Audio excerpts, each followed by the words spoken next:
Now to the campaign for New York governor with 5 days to go and polls tightening. Kathy Hochul and Zeldin are working hard to get their voters to the polls. CBS 2's Tim McNicholas joins us with more. Tim. Dick, right now, Vice President Kamala Harris, former Secretary of State Hillary Clinton, and New York Attorney General Letitia James are all rallying for the governor at Barnard College. It is no coincidence those are all women. Today, Governor Hochul's top goal is to win over female voters. You see her speaking here live at the podium. And right now, her opponent, Congressman Zeldin, is in Rensselaer County trying to narrow the gap in this race and become the first Republican elected governor of New York since 2002.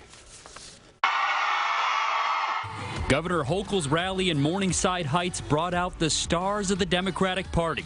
They slammed Republican challenger Congressman Zeldin's opposition to abortion rights and highlighted their concerns that he'll cut funding for abortion services if elected. Of course, they want to turn back the clock on abortion. They spent 50 years trying to make that happen. We cannot sit it out. We cannot stand by the sidelines. The right to make decisions about our bodies, the ability to have basic health care. Zeldin has repeatedly hammered Governor Hochul on crime and public safety.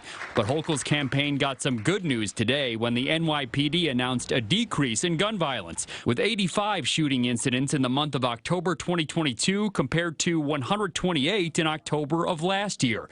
Still, many other major crimes are up compared to last year, and subway crimes are up 40%.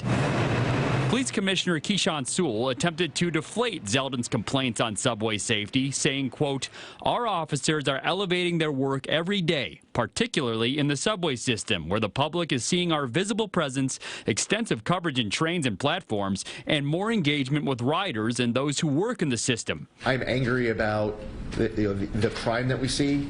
Zeldin is having his own late-day rally Thursday upstate to get the vote out, and Wednesday he spoke about his confidence in pulling off an upset victory and his desire to cut taxes, even if the state faces deficits. I support getting rid of the estate tax in New York.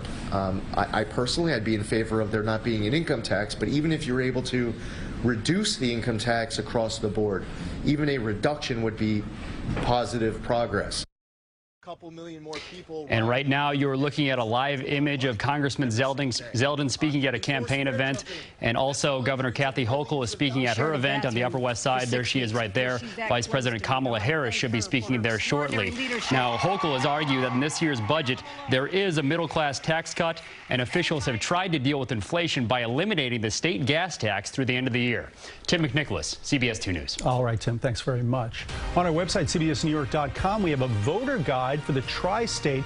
Click on it to get details and deadlines for the November 8th election.